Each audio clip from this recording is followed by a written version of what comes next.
guys, prepare na naman for lunch at work.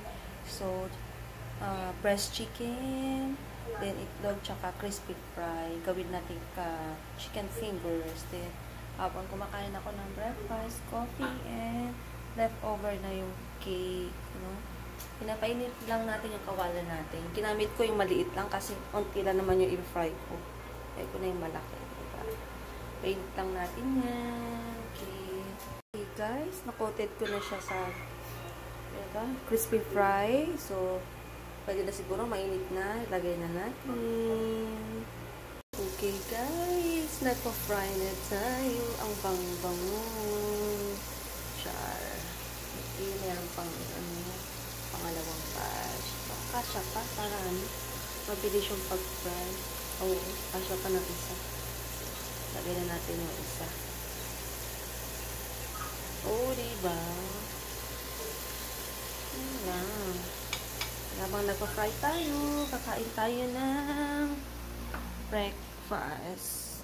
Okay, cake and tapos yung isa, nandun, relaxing yan.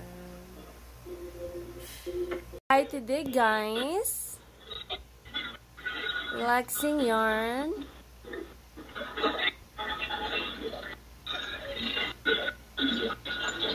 What? I said say hi today guys. I came here. The Alexa is Yeah. it's not. It's freezing. It's freezing, yeah.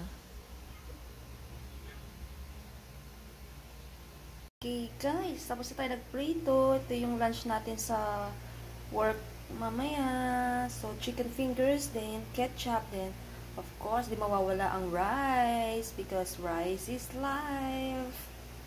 Guys, tapos na tayo nagbihis. So, pasok na naman tayo. So, ano tawag dito? Flare pants, then blouse na itim tayo. Diba? Okay guys, tara na. Pasok na tayo dahil malilate na tayo. Yung isa, na-update niya kaya pinatay na. Kasi nagloloko yung Alexa namin ngayon. So, let's go guys. Ito lang, tapos magsandalan tayo ng itim.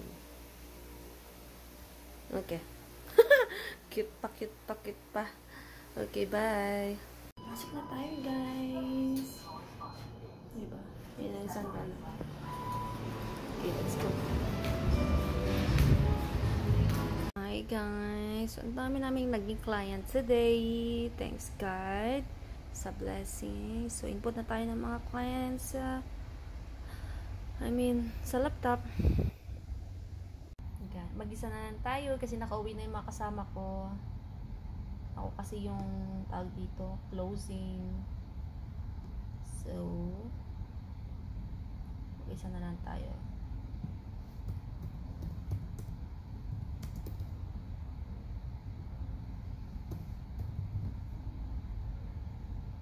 Dami pa namang client ngayon kasi naka-promo kami.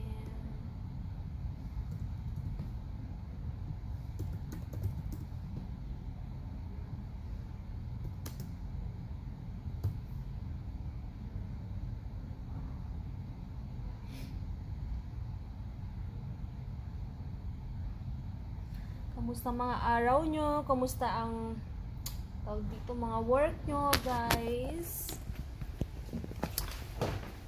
Hey guys, we're here again. Home. Okay. We're here. Diba? Ang ganda pag sa gabi kasi ang daming ilaw. So, akyat na tayo guys.